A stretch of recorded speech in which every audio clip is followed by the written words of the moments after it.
네, 안녕하세요. 오늘 투더골드몬 코인 한수님이랑 진행했습니다. 새롭게 진행하는 포맷이라서 한수님과도 좀 처음 해보는데 오늘 나눠봤던 얘기들 같이 봐볼게요. 첫 번째로 오늘은 1부에는 저희가 경제 이슈 할 거고요. 두 번째 2부에서는 코인 이슈 설명해 드렸습니다. 하나씩 천천히 살펴볼게요.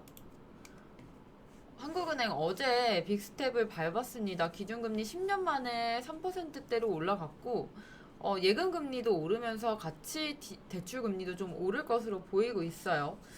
사실 한국은행이 금리를 이렇게 빅스텝을 밟은 이유가 있겠죠. 아무래도 미국이 금리를 올리면서 환율을 잡으려는 그런 이유에서 조금 더 그 미국 금리를 따라가려는 입장인 것 같습니다. 우리나라는 금리를 올리지 않게 되면은 환율 격차가 많이 벌어질 테고 당연히 경기 침체를 훨씬 더 빨리 불러일으킬 수가 있고 국민 여러분들께서 힘들 수가 있기 때문에 한국은행도 어쩔 수 없이 물론 지금 현재 우리나라 가계부채가 많은 상태이지만 좀 강행을 한 것으로 보이고요.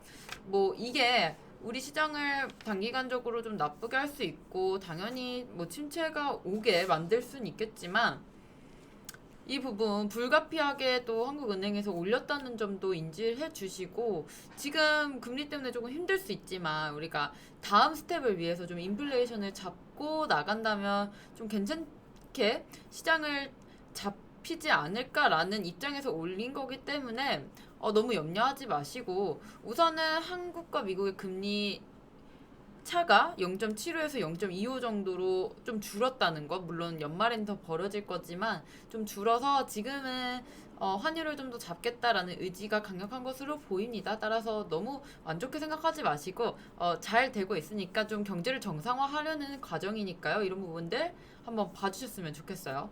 다음으로는 영국은행 영란은행 총재가 한 발언에 대해서 얘기를 나눠봤습니다. 영국에서는 채권을 매입한다고 거의 100조 원이죠. 650억 파운드 가량을 매입한다고 해서 그때 파운드와 반등하면서 시장 조금 반등 올라줬었거든요.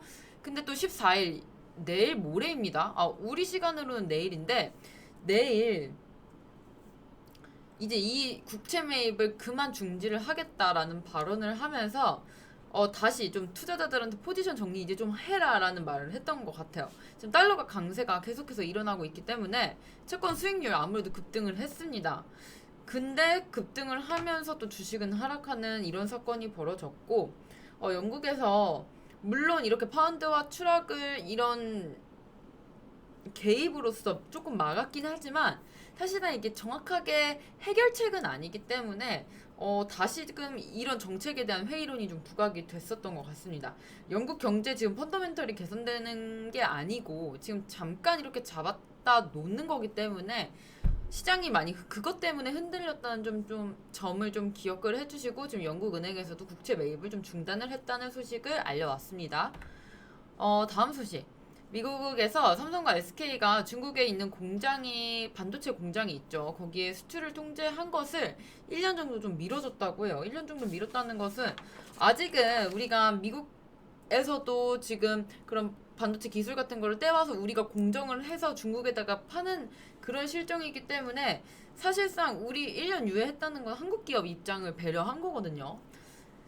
우리한테는 아직은 조금 한숨 이렇게 좀 쉬어갈 수 있는 단계지만 우리가 1년이 지나고 나서도 이게 계속해서 유예가 될지 다시금 좀 결정이 될지 우리가 모르지만 이런 수출 통제에 대해서는 그래도 필요한 장비 수입을 좀 한 번에는 좀 포괄적으로 허가를 받은 셈이라고 생각을 해서 단기간적으로 봤을 때는 아직은 좀 우리가 안심할 만한 소재였던 것 같습니다.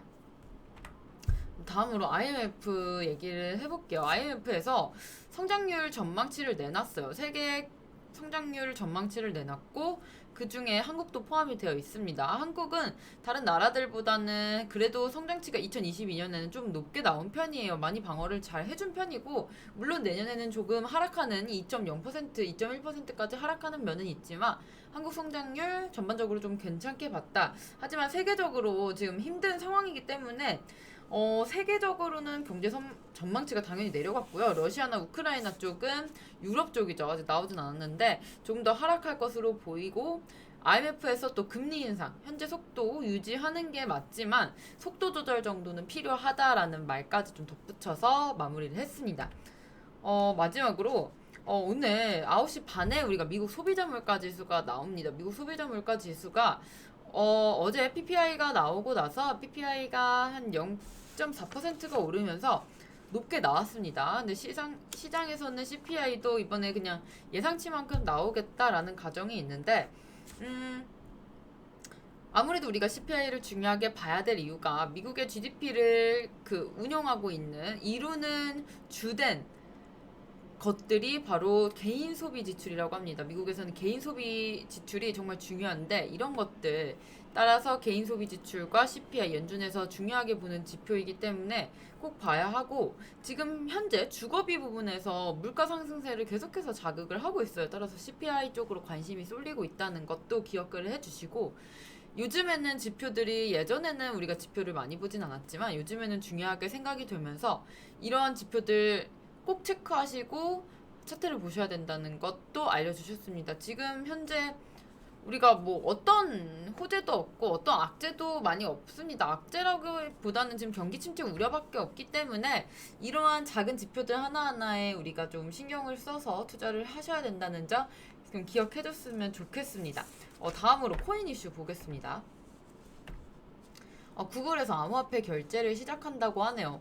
구글에서 암호화폐 쪽으로 관심을 준다는 건 아무래도 이 시장의 발전 가능성을 보고 당연히 결제 시작한다고 하고, 코인베이스와 같이 협동을 한 것 같습니다.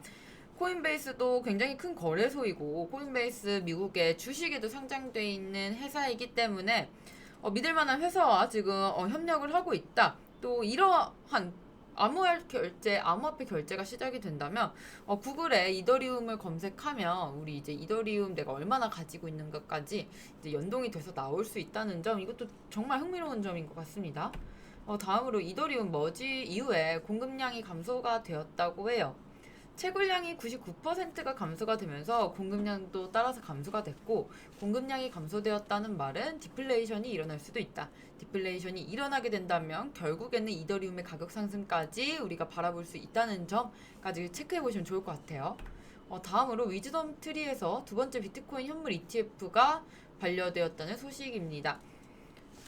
현물 ETF를 승인하려는 그 기관은 SEC겠죠. 미국 증권거래위원회겠지만 지금 현재 뭐 그렇게 우리 암호화폐 시장에 친화적으로 행동을 보여주고 있진 않아요. 선물은 승인이 되었을지 몰라도 현물 쪽에서는 아직은 승인하기가 어렵다는 기조를 계속해서 말하고 있기 때문에 SEC 물론 리플과의 소송이 걸려 있어서 이런 암호화폐 시장 안 좋아할 수도 있겠지만, 이렇게 현물 ETF가 반려가 되면서 우리가 이 현물 ETF가 승인된다는 게 굉장한 호재로 우리가 기대를 하고 있었는데, 반려됐다는 것은 호재가 앞으로 한 개 남아있다. 그거 언제 터질지 모르지만 우리가 이거 기억하고 시장을 바라봐 주시면 다음에 호재가 있을 거니까 그것을 위해서 좀 대비를 해놓는 게 지금 상황에서는 가장 좋은 방법인 것 같아요. 다음으로 코인베이스 3분기 실적 발표를 앞두고 있습니다. 기관이 거래량 비중에 주목을 해야 될 것 같은데, 기관 거래량이 지금 78% 차지하고 있어요. 거의 대부분 이상이고 22%가 개인 투자자인 것 같은데, 지금 기관이 들어왔다는 것은 당연히 미국 증시나 이런 나스닥이나 경제 시장이 휘둘릴 수가 있기 때문에 미국 증시와 커플링이 될 확률이 높다. 이런 부분 체크하고 이 소식은 보셨으면 좋겠어요. 마지막으로 비트와이즈 CEO가 2024년에 암호화폐 상승 랠리 전망이 있다.